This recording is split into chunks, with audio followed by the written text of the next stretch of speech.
70% de sa superficie est recouverte d'eau. L'eau comme source de vie, l'eau qui fascine, attire, attise la peur et les légendes.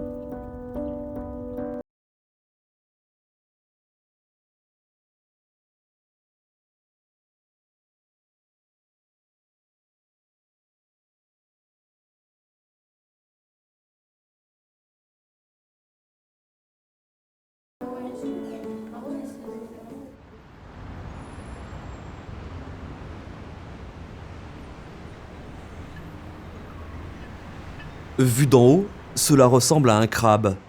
Vu d'en bas, c'est un sanctuaire. Pour celui qui s'y aventure, c'est une plongée horizontale dans les océans du globe. L'équivalent de 7 terrains de football dédiés aux différents écosystèmes marins de la planète bleue.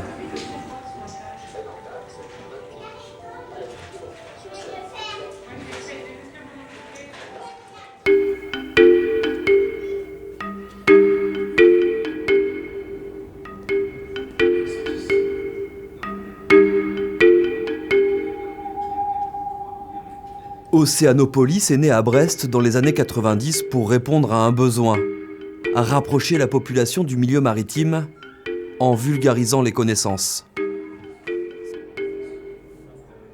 C'est le début de l'histoire dans les années 90, avec l'envie de raconter aux gens ce qu'on avait comme connaissances en biologie marine, ce qu'on savait, et puis notamment sur ce qu'on savait ici en milieu tempéré à Brest, la mer d'Iroise. Donc cet aquarium représente bien ça parce qu'on montre une espèce symbolique de la région, la langoustine. Donc l'histoire débute au fond sur le plateau continental avec ces animaux dans leur milieu parce que l'idée c'était que chacun des aquariums présente tout l'environnement que les pêcheurs ramènent dans leur filet quand ils pêchent des langoustines en fin de compte. Depuis qu'il y travaille, Yann a connu tous les métiers d'Océanopolis. Aujourd'hui, c'est le régisseur des expositions. En d'autres termes, c'est par ses explications que le visiteur plonge dans le ventre du crabe.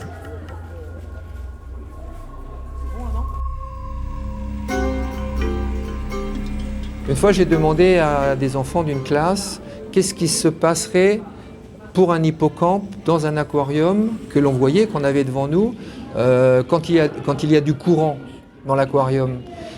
Bien sûr, dans ma tête, la réponse était l'hippocampe est un mauvais nageur, il va se faire embarquer, etc. Donc ça, c'est un gros prérequis, on est tous comme ça. Et c'est un petit garçon qui m'a dit, tout gentiment, avec ses grands yeux, il m'a dit « il va se faire électrocuter ». C'est vrai que pendant quelques secondes, je n'ai pas compris, mais c'est vrai, quand on parle de courant, ça peut être un courant électrique. Et je n'avais pas la réponse dans l'immédiat, c'est une petite fille qui lui a dit « mais non, le courant qu'il veut dire, c'est comme s'il y avait du vent sous la mer ». Voilà. Pour moi, ça résume la vulgarisation scientifique. 3 pavillons, près de 70 aquariums et 4 millions de litres d'eau de mer dans lesquels se nichent 10 000 pensionnaires.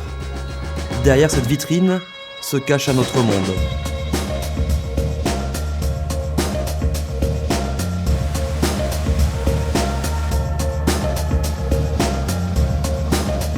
« 50 métiers différents, une centaine de personnes qui fourmillent sous une carapace, des coulisses et des méandres aussi étendus que la partie publique.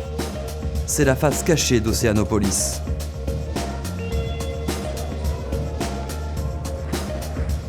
Donc voilà, ça c'est tout le dossier qu'il a fallu compléter pour obtenir le certificat de capacité, pour être autorisé à présenter et héberger des loutres. Elle vient du fait de vouloir compléter la présentation des mammifères marins que l'on a ici à Océanopolis par la présentation d'une espèce qui est très particulière, qui est la loutre de mer, qui vit dans le Pacifique Nord.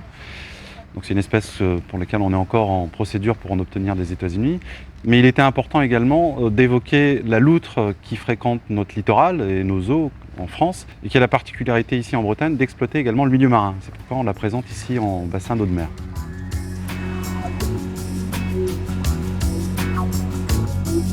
Vénus et Boucan, 2 loutres issues du milieu naturel qui sont exposées aux yeux des curieux. Alors pour qu'elles s'approprient pleinement leur bassin, il faut pouvoir réduire au maximum les nuisances causées par l'environnement proche.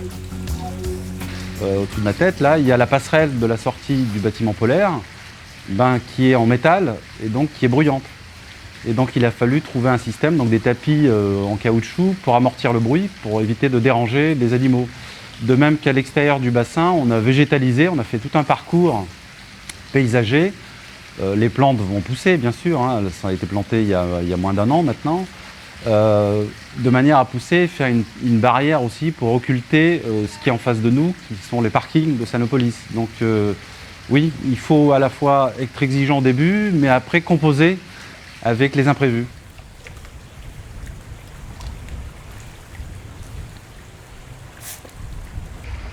Introduire des animaux en bassin n'a rien d'une science exacte. Les scientifiques se sont pourtant nourris de leurs connaissances pour construire ce nouvel habitat. Qu'est-ce qu'il y a? J'ai pas de poisson là. Pour la conception d'un bassin, il faut impérativement avoir une bonne connaissance des exigences de l'espèce, donc de manière à ce qu'on puisse répondre à ses besoins en captivité. Donc en l'occurrence là pour les loutres d'Europe, d'abord un bassin d'une profondeur, d'une taille, d'un volume correct, avec tout le traitement d'eau, la qualité de l'eau qui va derrière. C'est une espèce qui n'est pas strictement marine, donc des besoins en eau douce, d'où la cascade et des petites mares. Et puis c'est une espèce aussi qui utilise beaucoup le milieu terrestre, et donc il faut un enclos végétalisé avec des abris, des catiches, de manière à ce que l'espèce se sente bien. Des mois de construction où rien n'est laissé au hasard. Savoir-faire et connaissances en tout genre ont été nécessaires à la reproduction d'un milieu presque naturel. Des spécialistes qui ont réalisé les décors, oui, ce sont de véritables artistes, hein, puisque la base c'est du béton projeté, mais ensuite il y a toute la sculpture et la patine, et donc là c'est vraiment un travail artistique, quoi. Et le but étant de réaliser des fausses roches qui se rapprochent le plus possible de ce qu'on peut trouver dans le milieu naturel. On a vraiment l'impression d'être soit en presqu'île de Crozon, soit sur la côte nord de la Bretagne. Enfin, c'est vraiment le type de milieu dans lequel on va retrouver de la loutre.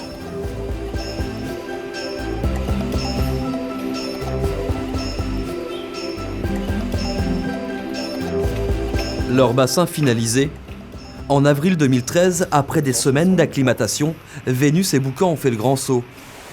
Les loutres se sont parfaitement adaptées à ce nouvel environnement, fait d'eau douce et d'eau de mer. L'eau de mer, justement, c'est la source principale du parc. Chaque jour, des millions de litres sont nécessaires pour les 70 aquariums.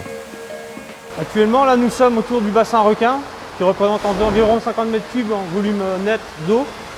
C'est le plus grand bassin avec celui des phoques polaires. L'eau est toujours en mouvement. Enfin, il arrête de temps en temps seulement pour nourrir les requins et les poissons. C'est leur signal, quoi. Sinon, il y a toujours de la circulation 24 heures sur 24.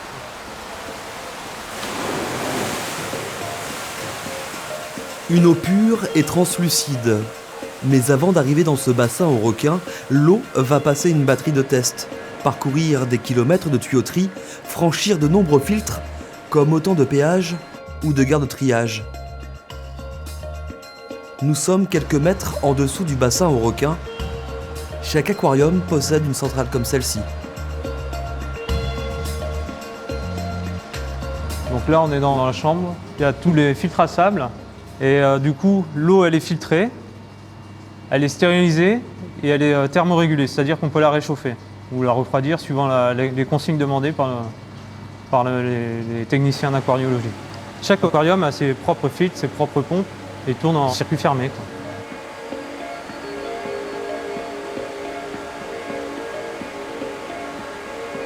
En continuant de remonter les kilomètres de tuyauterie à contre-courant, nous arrivons à la source. 4 millions de litres d'eau de mer sont nécessaires au bon fonctionnement du site. 160 000 litres sont pompés chaque heure en rade de Brest.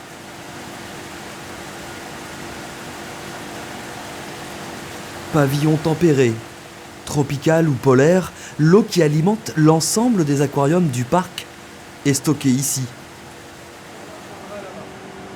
On appelle cela la bâche tampon. C'est aussi la première usine de traitement du cycle de distribution de l'eau. Un site ultra surveillé.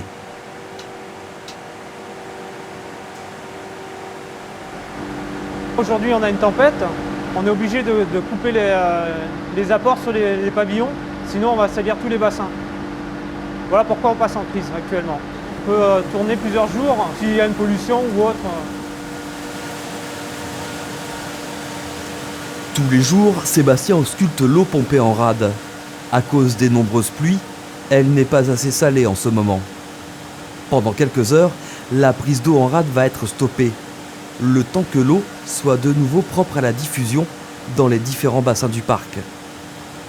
On a l'affluence de l'élan sur notre pompage et en fonction des coefficients de marée, on peut avoir des salinités qui peuvent baisser. On a dans nos bassins des animaux qui tolèrent une très bonne qualité d'eau en fait. Donc on ne peut pas se permettre d'envoyer une eau avec une salinité très faible et une turbidité trop importante. Paillasse, Tubaessé, nous sommes dans l'un des labos d'Océanopolis. L'eau de la rade de Brest doit être au goût de chacun des pensionnaires, qu'il soit d'un écosystème tempéré ou tropical. On fait des mesures dans les bassins concernant la température, la salinité, l'oxygène, le pH.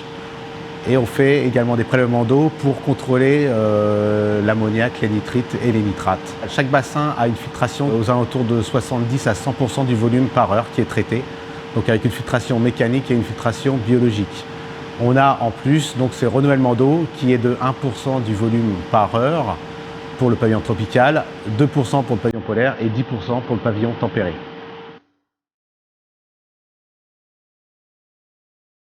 Sébastien et Dominique Barthélémy sont en pleine discussion dans l'une des réserves d'Océanopolis. Ah oui, c'est mieux, ouais. Avec du Norten. C'est une zone de quarantaine où l'on stocke les animaux avant de les introduire dans les bassins. Dominique est le spécialiste du peuplement des aquariums.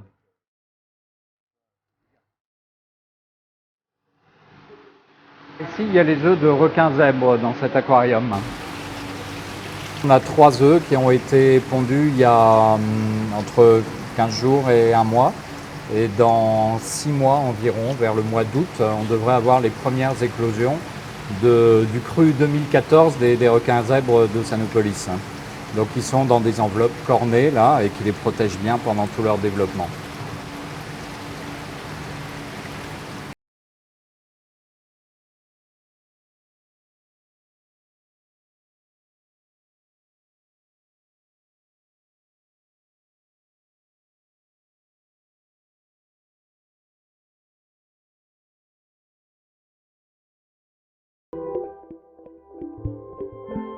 C'est un événement rare dans la vie d'un parc aquatique. Une première en Europe. Réputé fragile en bassin, jugé vulnérable dans son milieu naturel, un requin-zèbre s'est reproduit en captivité dans les coulisses d'Océanopolis.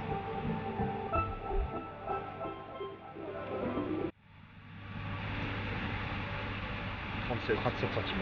37. Ok. »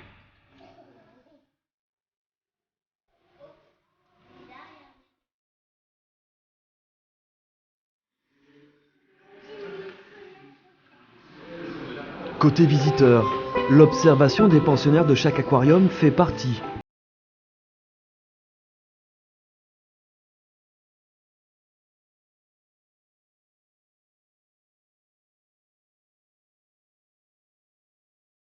Être curieux de ce qui se passe dans les aquariums, essayer de comprendre les animaux qu'on maintient, parce que si on les comprend bien, on est plus à même de mieux les soigner. Un bon sens de l'observation aussi, qui va avec la curiosité, mais savoir déceler chez les animaux le moindre petit souci, les petits parasites qui peuvent se mettre sur la peau à un moment. Voilà, tous les petits détails qu'il faut déceler le plus rapidement possible si on veut éviter d'avoir des problèmes sanitaires. L'aquarium des requins, il est très particulier parce qu'on va faire cohabiter des espèces dont certains sont des prédateurs potentiels d'autres espèces qui sont dans le bassin. C'est le cas pour quasiment tous les requins qui sont des prédateurs. Donc le bassin a été conçu de façon à ce que les animaux puissent évoluer avec différents parcours, avec des cachettes. Et les poissons qui sont susceptibles d'être des proies, en fait, peuvent éviter les requins si à un moment il y a une chasse ou quelque chose. Donc ça, c'est un premier élément. Après, il y a des compatibilités. On s'est aperçu avec le temps que, par exemple, Certains poissons chirurgiens ne posaient absolument aucun problème de cohabitation avec les requins ne les chassent pas. Il y a des espèces sur lesquelles on était confiant et puis finalement on s'est aperçu que ça ne marchait pas bien, donc on n'a pas renouvelé l'expérience. Là on a un peuplement qui est stable depuis une dizaine d'années. Il y a des requins qui ont vécu ou qui vivent toujours en captivité depuis 30, 35 ans, 40 ans maintenant. Pour certains poissons, quand on regarde dans la bibliographie, on voit une durée de vie 10, 15 ans. Bon, quelquefois, nous, on va jusqu'à 20, 22 ans. Par exemple, pour des poissons clowns, on a des poissons clowns qui ont vécu plus de 20 ans en aquarium. Ce qui est très probablement pas le cas en milieu naturel, où il y a beaucoup plus de prédateurs et de chances de terminer dans l'estomac d'un plus gros poisson.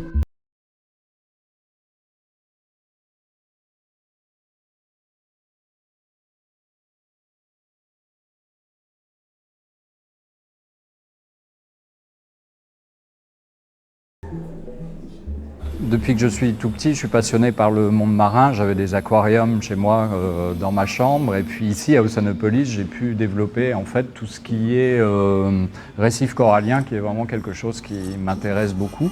Et en particulier l'élevage des coraux. Alors dans un aquarium comme celui-là, on arrive à recréer une vraie barrière de corail avec les poissons, les coraux qui poussent. Alors il y a des techniques pour élever ces coraux, les bouturer, les multiplier. Et puis il y a aussi la reproduction des coraux qui est un vrai challenge en fait en aquarium.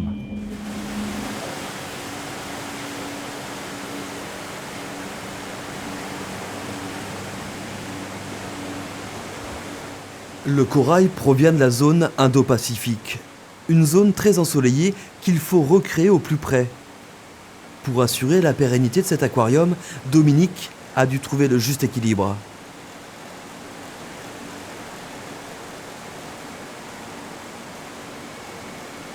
Les coraux font partie des animaux les plus délicats à maintenir dans des bassins comme ça. Au début, on a peuplé cet aquarium avec des petites colonies. Certaines ont été importées du milieu naturel, d'autres nous sont venues d'autres aquariums publics par le biais de boutures, parce qu'on peut bouturer le corail un petit peu comme des plantes, hein, même si ce sont des animaux. On va casser des morceaux. Là, j'ai cassé un petit fragment. Voilà, et ce fragment, il est vivant. Et si on le recolle sur un support avec des colles spéciales, il va s'approprier ce support, pousser dessus et reformer à terme une grande colonie. L'une des vocations des aquariums publics est d'assurer la conservation des espèces.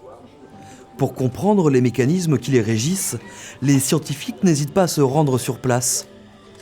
Et depuis 5 ou 6 ans, les regards se sont plongés dans le lagon guadeloupéen. En aquarium, on a un petit peu de mal encore à arriver à la ponte du corail. Il y a beaucoup de paramètres qu'on ne maîtrise pas très bien. Et Oceanopolis a initié avec d'autres aquariums un programme à la Guadeloupe où on va tous les ans au moment de la ponte de certaines espèces de coraux pour récolter les œufs et essayer en aquarium, avec notre technologie, d'élever les larves et les jeunes colonies du corail. Si l'opération Guadeloupe réussit, certains coraux finiront peut-être par venir enrichir les aquariums de Brest. C'est une façon d'assurer le renouvellement de population des aquariums, mais il existe des sources d'approvisionnement bien différentes.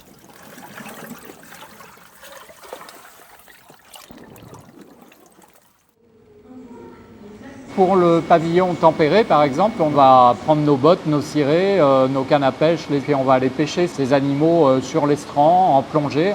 Pour le pavillon tropical, c'est un petit peu plus compliqué parce que c'est beaucoup plus loin.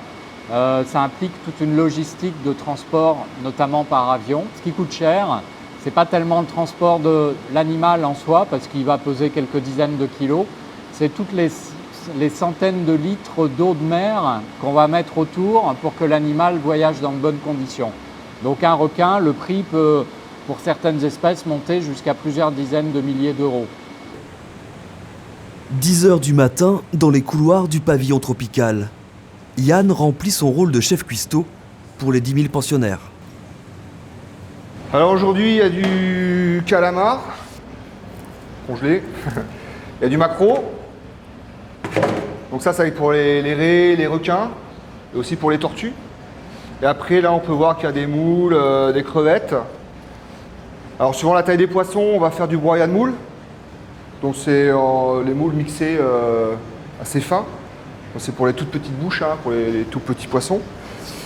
Et puis après c'est crevettes entières ou moules entières, quoi. Voilà.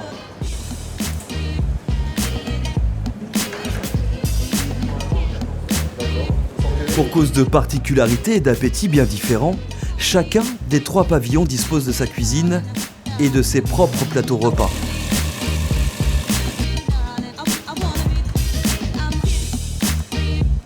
Comme on n'a pas les requins à nourrir aujourd'hui, on a sorti 2 kg de calamars, 2 kg de maquereaux et à peu près un sac de... c'est 2 ou 3 kg le sac de moules, je crois. Et de crevettes, on prend à peu près 1 kg de crevettes. Voilà. Donc ça, c'est tous les jours, quoi.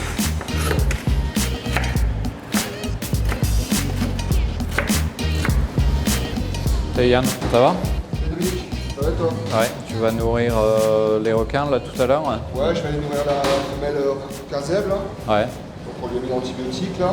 Et puis je vais aller nourrir les petites tortues aussi en espo, quoi. Ici dans le pavillon tropical, il y a des petits animaux qui vont avoir un transit intestinal assez rapide en fait et qu'il va falloir nourrir très souvent, 1 fois, voire 2 fois, quelquefois même 3 fois par jour, parce que sinon c'est des animaux qui vont s'épuiser très rapidement. Et puis il y a des gros animaux, si on va à l'extrême, comme les requins par exemple, qui eux n'ont pas un appétit si gros que ça. C'est-à-dire qu'un requin, ça mange à peu près entre 1 et 2% de son poids par semaine. C'est-à-dire qu'un requin qui pèse 100 kg, comme le requin taureau, il va manger entre 1 à 2 kg de nourriture par semaine, ce qui n'est pas énorme. On est obligé d'être très attentif à la qualité de la nourriture en termes de composition. Hein. Et régulièrement, on va ajouter dans la nourriture qui a été congelée au préalable, on va rajouter des vitamines. Alors ces vitamines, ça peut être sous différentes formes. Là, c'est des petits comprimés qu'on va insérer. C'est pour des gros animaux, ça déjà, comme des requins ou des tortues, par exemple. Et puis pour des animaux plus petits, c'est des vitamines sous forme liquide, par exemple, qu'on va insérer à un broyat de nourriture ou sous une autre forme comme ça. Des poissons, des mammifères, du plancton, il faut pouvoir nourrir des organismes très différents. En fait, il s'agit de recréer la chaîne alimentaire que l'on trouve en milieu naturel.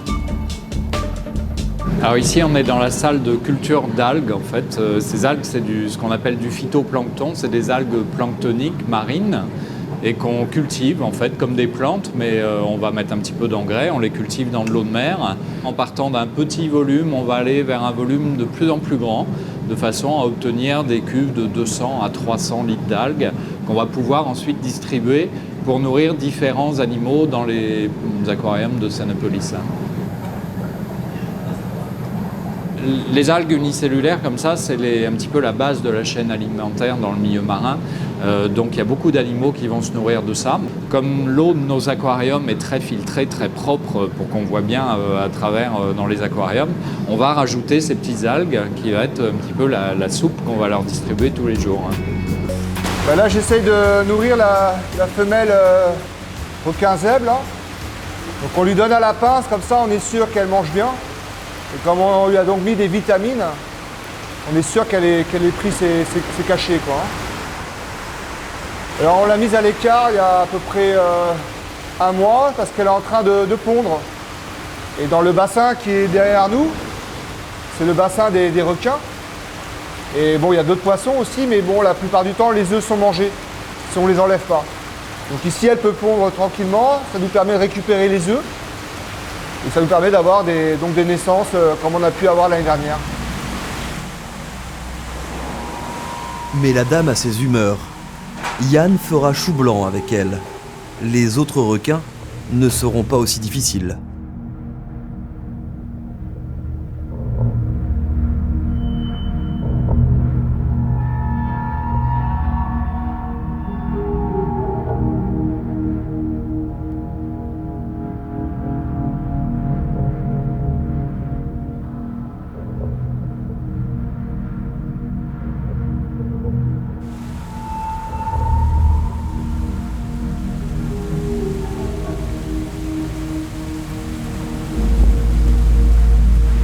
requins, on les nourrit 2 fois par semaine. Donc chez nous, c'est le mardi et le vendredi.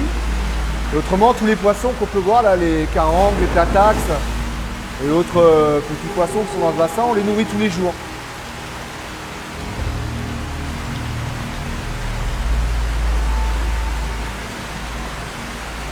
On voit quelques poissons chirurgiens, on voit des carangues monter. Bon, après, il y a des requins qui montent quand même, hein, mais la nourriture est trop petite pour eux. Hein. On est en train de nourrir les poissons de ce bassin là, et en plus, comme on peut le voir, il y a 2 tortues.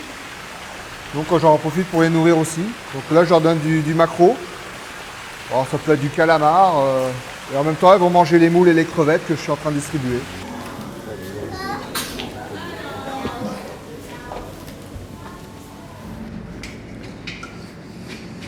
Hop, voilà, hop.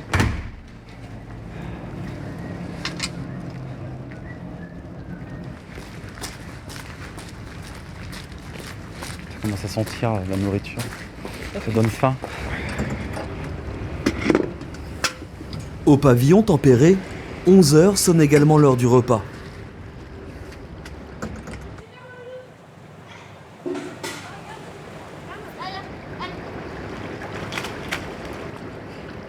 Pendant ces repas, on profite de travailler avec les animaux. Alors travailler, c'est faire en fait du dressage, enfin de l'entraînement vétérinaire, c'est-à-dire on demande aux animaux de prendre un certain nombre de postures qui vont permettre aux soigneurs au quotidien de les contrôler et permettre aux vétérinaires, si un jour on a un doute sur quelque chose, de pouvoir l'examiner, voire le traiter, voire traiter l'animal sans avoir besoin d'utiliser des techniques de contention, des techniques de force ou des choses comme ça.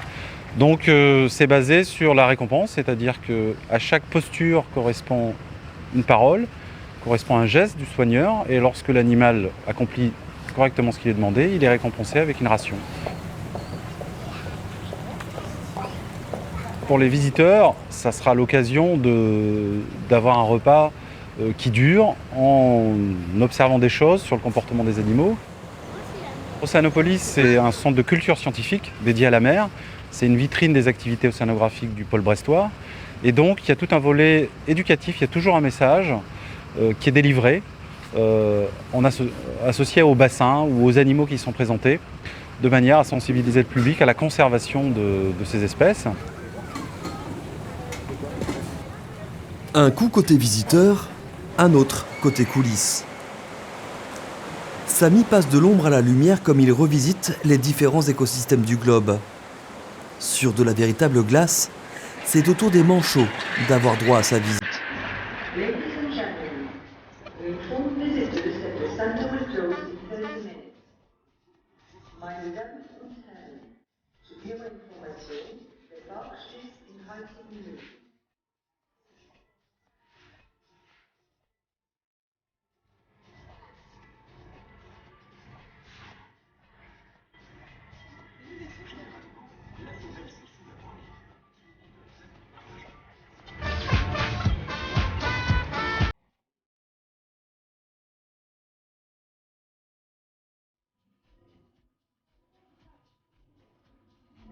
Dans le pavillon polaire, des phoques annelés, arctiques ou veaux-marins, Océanopolis est l'un des 4 centres de la planète à en posséder. Pour peupler un bassin, il y a plusieurs façons de procéder. Alors soit, dans le cas des phoques, on a affaire à des espèces protégées, donc ça n'a pas de valeur marchande, hein, ça ne s'achète pas, ça ne se vend pas. On procède soit par donation, par échange, ou par programme de reproduction qu'on met en place avec des partenaires d'autres parcs zoologiques ou d'autres aquariums.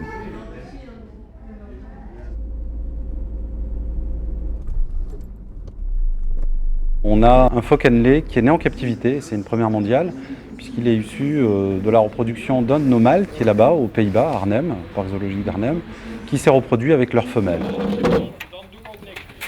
Pour le moment, il est en cours d'éducation, puisque c'est un animal qui est jeune, qui vient juste d'avoir 1 an, qui n'est pas entraîné de manière médicale. Et donc, avant de le transférer dans ce bassin-ci, on veut s'assurer que l'animal réponde bien à notre demande, sorte de l'eau lorsqu'on le souhaite, vienne manger à la main, de manière à pouvoir le contrôler dans ce bassin qui est quand même un des plus gros bassins d'Océanopolis puisqu'il fait 1000 mètres cubes. Donc si on veut le capturer, on ne va pas s'amuser à vider le bassin. Donc il faut qu'on puisse le maîtriser comme on le fait avec ces techniques d'entraînement vétérinaire sur tous les autres pensionnaires.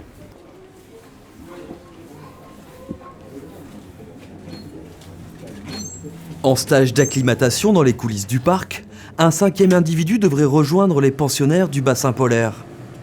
Venu de Hollande, pour le moment, le jeune phoque annelé se remet de son voyage. Bon alors là, on va aller voir le phoque annelé qui est en stabulation, là, dans la partie quarantaine. Par contre, il faut qu'on y aille en douceur parce qu'il n'a pas encore l'habitude d'avoir trop de monde autour de lui et puis il est en cours d'apprentissage. Et en plus, il mue, donc en période de mue, les phoques ont des comportements différents d'habitude. Hop, alors on va doucement.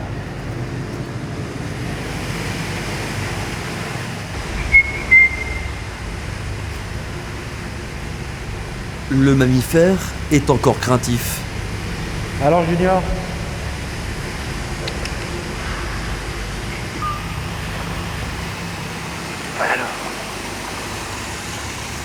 Là. Regarde. c'est le premier phoque annelé né en captivité dans le monde. Parce que l'animal qui est là est né il y a presque un an aujourd'hui. Et la femelle devrait attendre un deuxième jeune qu'on devrait récupérer un peu plus tard. Donc c'est un succès pour cette espèce. Donc voilà, ça va permettre de pérenniser cette espèce en captivité. Ça t'intéresse, ça. Viens voir. On va. Non. L'apprentissage en fait consiste à ce que l'animal s'habitue au contact avec l'humain, de manière à ce qu'on puisse le toucher, le sculpter, comme on le fait avec les pensionnaires qui sont là depuis des années. Et donc le but c'est d'établir une relation de confiance entre l'humain et l'animal, qui comprend que là on n'est pas là pour lui faire du mal, mais au contraire pour le nourrir, pour l'examiner, pour même quelque part faire du jeu. On fait de l'enrichissement aussi aux animaux, c'est-à-dire qu'on leur propose des objets, on cache la nourriture par moment, de manière à casser la routine. Et la première étape, les choses essentielles, c'est vraiment l'habitude du contact, et qu'il n'y ait pas de crainte par rapport au contact qu'on peut avoir avec eux.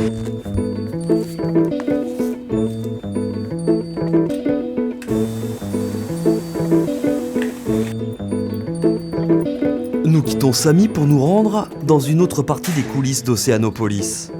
Il est presque 14 h. Marie-Pierre entre en scène.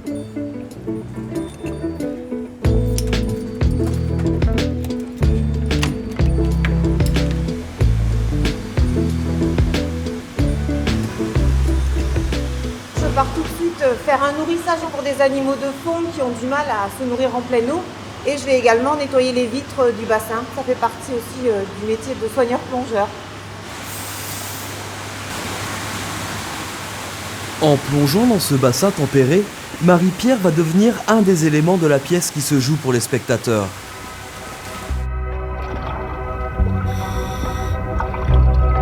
Donc bienvenue à tous pour ce repas dans le Grand Tombant Rocheux. Donc nous avons Marie qui va plonger pour nous aujourd'hui. Alors donc nous allons nourrir tous les habitants de ce bassin les uns après les autres.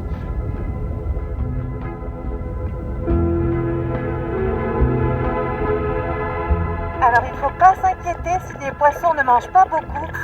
C'est normal, nous sommes en hiver, ils sont nourris assez souvent pour les besoins d'animation. Et ils n'ont pas un gros appétit, ça ira mieux au printemps.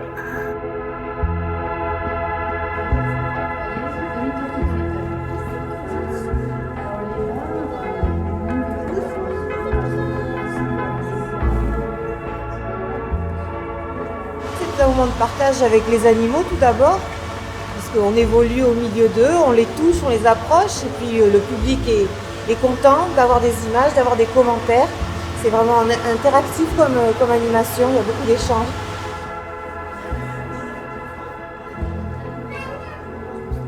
Parmi la centaine d'employés d'Océanopolis, les plongeurs remplissent un rôle particulier.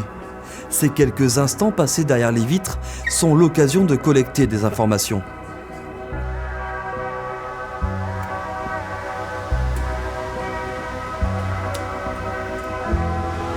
On étudie leur comportement, quel animal va se nourrir plus qu'un autre, l'état sanitaire aussi, s'ils ont des parasites, s'ils ont un problème soit de santé, soit de comportement. Et là, ils vont très bien.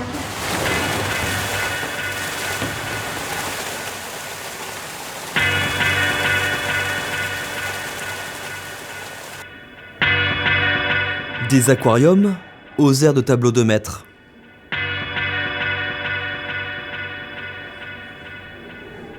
Océanopolis est bien plus qu'un sanctuaire de l'océanographie planétaire.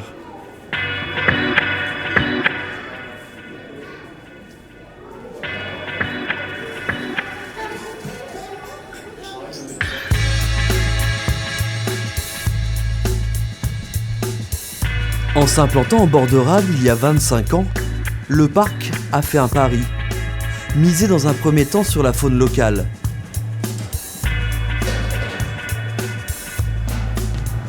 En parallèle de son activité principale, Océanopolis recueille les phoques du littoral dans sa clinique.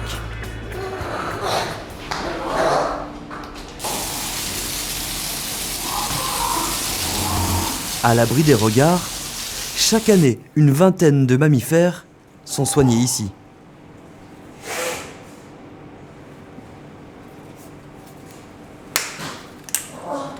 On met une bague sur les pattes des animaux pour pouvoir les marquer de façon définitive, parce que c'est une bague qu'ils vont garder toute leur vie.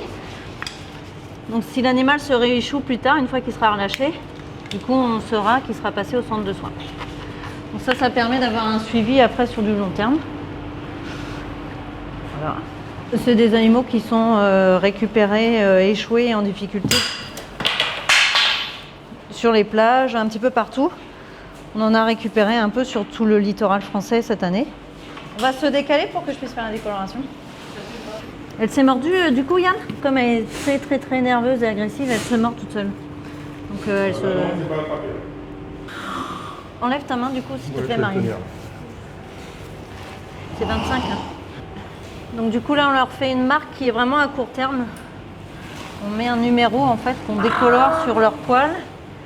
Et ça nous permet d'avoir un suivi au niveau des bassins quand ils vont être mis à plusieurs. Comme ça on peut savoir qui mange correctement dans chaque bassin. Visuellement c'est plus facile pour nous à repérer qu'une bague sur les pattes arrière. Et après une fois qu'ils vont être relâchés, ça va permettre aussi pour des gens de nous relater une observation d'un animal comme ça dans le milieu naturel. C'est plus simple aussi pour des gens visuellement de voir une marque sur le dos que sur les pattes arrière. Ils vont rester en moyenne entre 2 et 3 mois au centre de soins.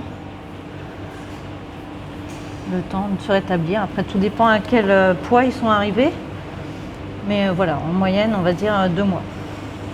C'est bon pour moi.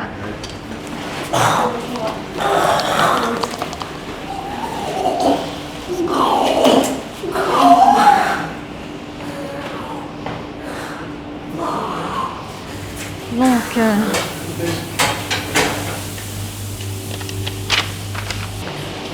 on va dire qu'on reçoit une moyenne de entre 20 et 30 phoques par an. Maintenant, il y a des années exceptionnelles, comme cette année. On a reçu plus d'animaux que prévu puisqu'il y a eu beaucoup de tempêtes et que les animaux n'ont pas pu s'en sortir tout seuls en milieu naturel. Donc là, les effectifs ont été élevés cette année et ça prend énormément de temps. Surtout dans les premiers temps, les animaux ont besoin de recevoir beaucoup de soins. Donc il y a beaucoup de manipulations. Après, quand les animaux vont mieux, sont indemnes de pathologie, après ils vont en fait dans les bassins extérieurs où on limite vraiment les manipulations. On ne fait plus que de les nourrir et puis là, effectivement, ça prend beaucoup moins de temps. C'est des animaux qui peuvent être extrêmement agressifs et vifs et qui sont porteurs de maladies pour l'homme, transmissibles comme la leptospirose, la brucellose. Donc il n'y a que des gens qui ont l'habitude de manipuler ces animaux-là qui peuvent se permettre de les attraper. Sinon il y a un risque effectivement pour les gens à vouloir attraper un animal sauvage dans le milieu naturel.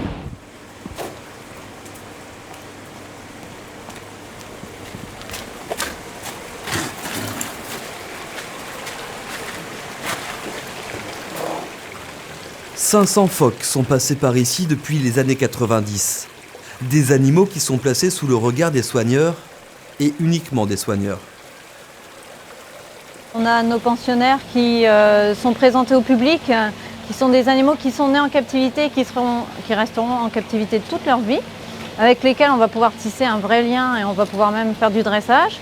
Et ici, on a des animaux qui sont sauvages et qui doivent à tout prix le rester. Donc là, par contre, il n'y a plus du tout aucun lien avec les pensionnaires qui sont en captivité. Je fais juste un petit truc avant, sinon je ne vais pas pouvoir rentrer. Voilà. Non, tu files, toi.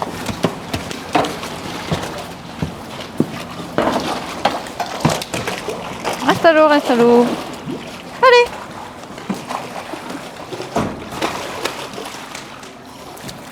Les mammifères suivent un parcours sanitaire qui les voit fréquenter différents bassins au cours des 2 mois qu'ils passent ici. Là, on est dans un des plus grands bassins extérieurs. Donc là, c'est la phase où les animaux, j'ai envie de dire, sont un petit peu en période d'engraissage. C'est-à-dire qu'il va falloir qu'ils prennent vite du poids pour pouvoir être relâchés d'ici quelques semaines. Donc là, on n'a plus de manipulation à faire vis-à-vis des animaux. Tout le monde va bien, tout le monde mange correctement.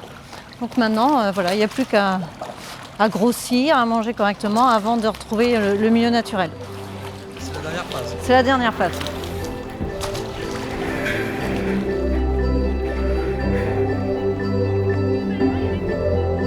Bagués, numérotés, après 2 ou 3 mois couvés au centre de soins, les phoques retrouvent donc le goût de l'Atlantique.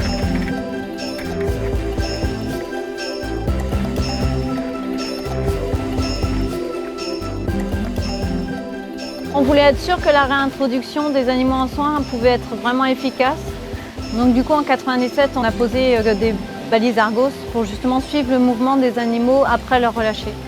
Et on s'est aperçu que les animaux n'allaient pas forcément rester au niveau de la colonie de Molène, mais au contraire partir dans les îles britanniques. Ce qui était intéressant, c'est de voir que les animaux étaient tout de suite très efficaces au niveau de la plongée, puisqu'ils arrivaient à plonger à des profondeurs importantes. Donc ça a prouvé qu'ils étaient capables de rechasser correctement. La réintroduction est vraiment efficace. Autre lieu, autre relâchage, mais cette fois-ci en présence de scolaires. Océanopolis multiplie les opérations de ce type, avec en trame de fond un volet pédagogique.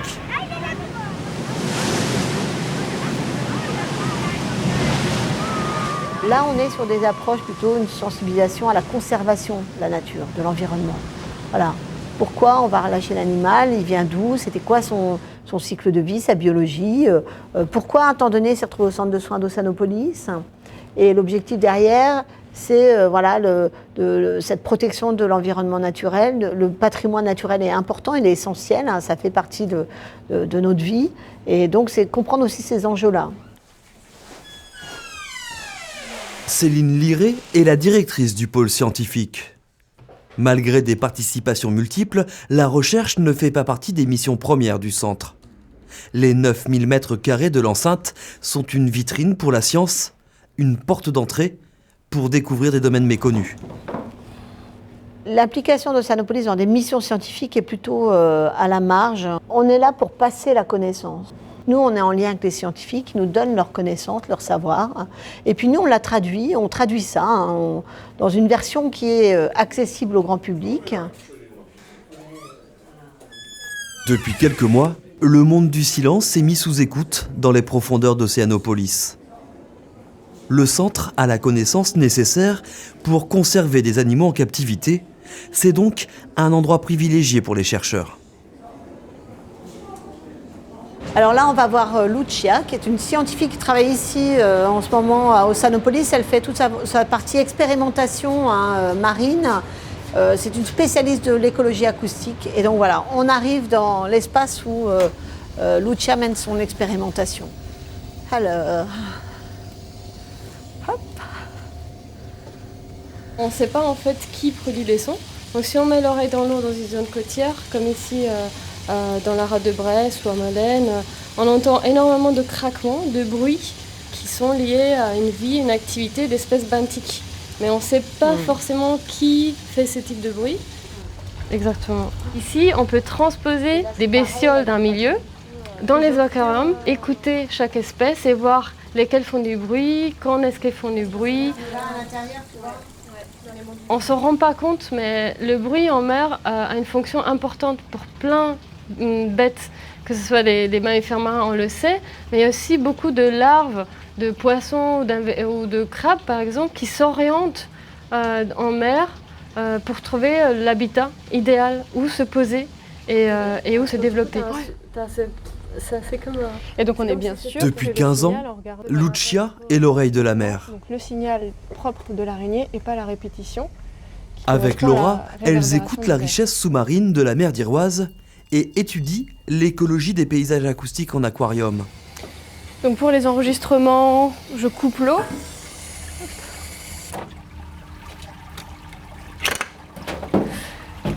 De façon à avoir le moins de bruit possible dans la pièce. Et ensuite j'utilise un hydrophone. Donc c'est un micro qui va dans l'eau. Donc ensuite les sons, ils sont enregistrés dans l'hydrophone jusqu'à l'enregistreur qui est ici. Et ensuite on peut voir en direct les sons qui sont enregistrés dans l'aquarium.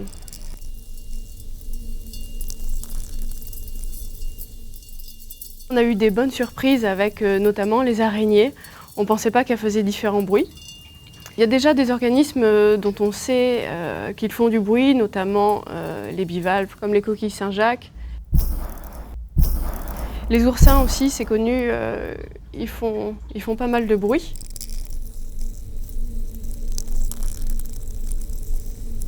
Le Bernard l'ermite, qui a une anémone derrière lui, la traîne, et ça, par exemple, ça s'entend sur le sédiment.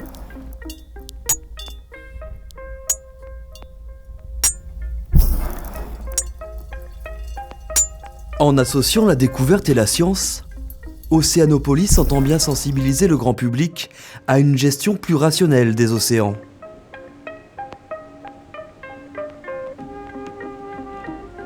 Il est 18h passées, les couloirs se sont vidés.